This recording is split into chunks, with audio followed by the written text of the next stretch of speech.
Your father was a baseball maniac. How far did he get in his playing days? Well, my father, he grew up in Georgia, a small town called Macon, Georgia, and he played stand-up baseball with his friends. And at that time, I was scouting really in that area.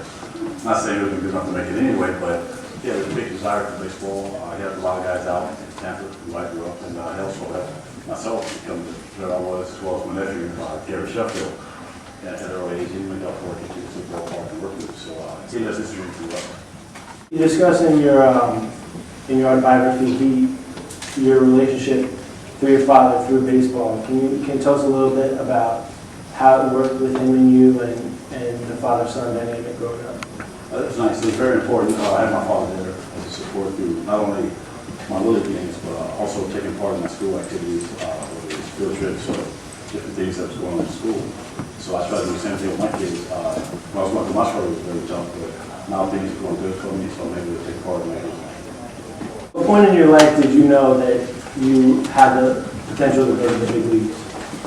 Probably not until my senior high school. I had a dream like all kids did when I grew up as a young kid.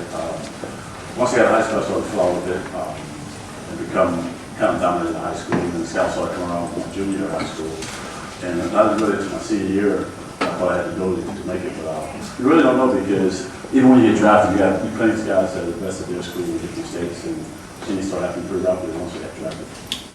When you first came up to the Mets in 1984, what were your first impressions like of that Mets clubhouse? How did that go down? It was basically as a kid, basically having a dream come true, because the high school in Little League, it was basically, when I came up to the Mets in 84, I was 19 years old, so just a few years back, I was analyzing my playing in the neighborhood with my friends.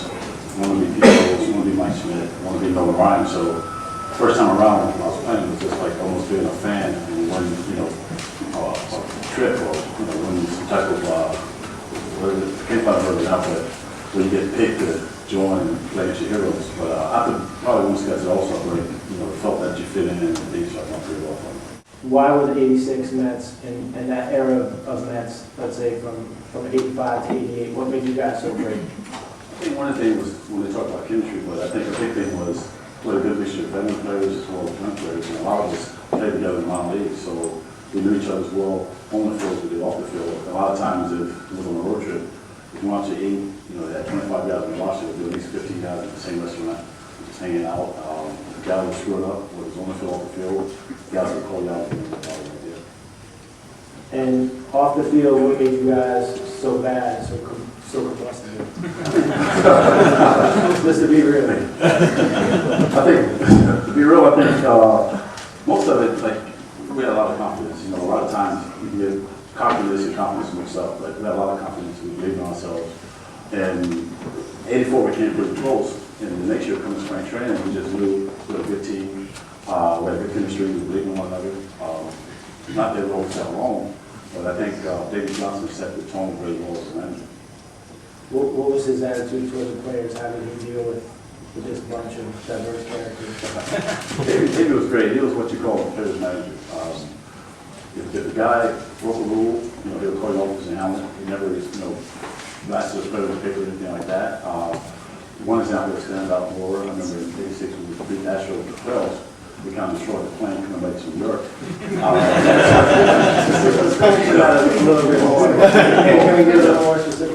Well, we had just won the big game. We only won 6 games, which game 6 was our game 7 because the next day we had to face Mike Scott, which that year was unhittable.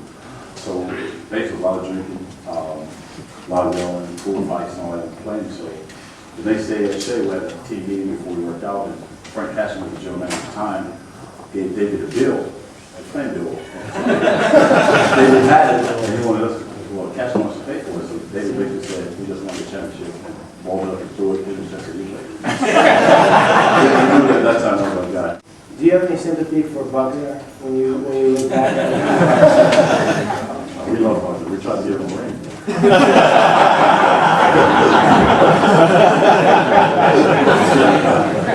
Between the close-cut Caesar from '96, the flat top that you had in the early '90s, and the wet look, Which one do you which one would you vote for?